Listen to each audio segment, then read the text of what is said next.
Araka ny lamina napetraky ny fitondram-panjakana malagasy ho amin'ny ady atao amin'ny fiparitahan'ny valanaretina coronavirus eto Madagasikara dia misy ny fizarana maimaimpoana, arovava, azo sasana sy fizarana ny tambavy Covid organique ho an'ny vahoaka malagasy rehetra. Miara-misalahy amin'ny fanatanterahana izany ny Ministeran'ny Fambolena sy ny Fiompiana Aronjono ka nanolotra arovava ho an'ireo mponina ao anatin'ny boriboritany faha-efatra atao anatin'ny renivohitra Antananarivo.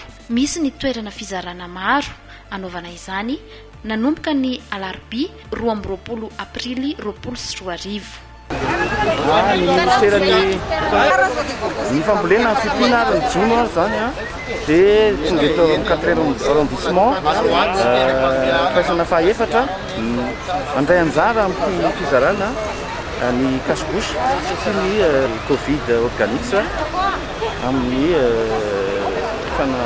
fiadivana amin'ny coronavirus.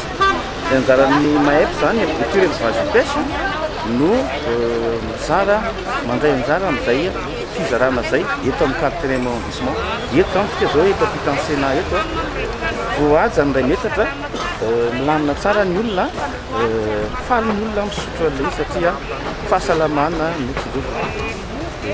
Zay no tena eto zany zao miaraka amin'ny ekipan'ny présidence manasa ny olona rehetra zany isotro an'ilay ranom-panafody izay araka le teny président zay hoe manasitrana sy miady amin'ny aretina coronavirus.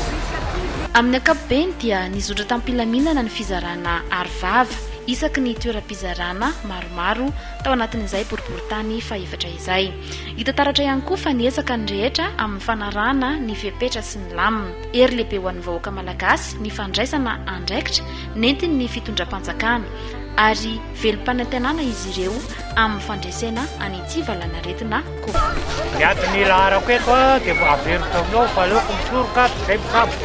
Aleoko hoe fiarovana amin'ny vatana ity zavatra ity dia aleoko miaro satria za efa zosolona raha teo ary hoarery nadoavy rahaty fa ho anay mivady.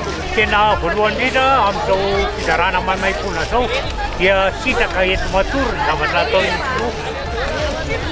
nahatra ho azy samyrety ary egany hositrana tanteraka izay rehetra milahatra eto amin'ny tanàna ity sotratra zany aretina zany.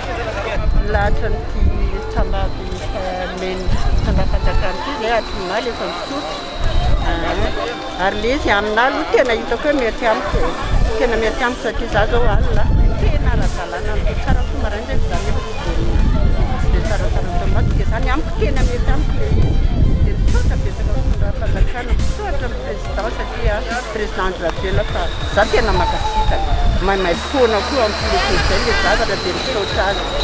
Misotra manika le fotoana lazaina anany fitoandro inona za zao tamin'ny enina 10 maraina nefa tonga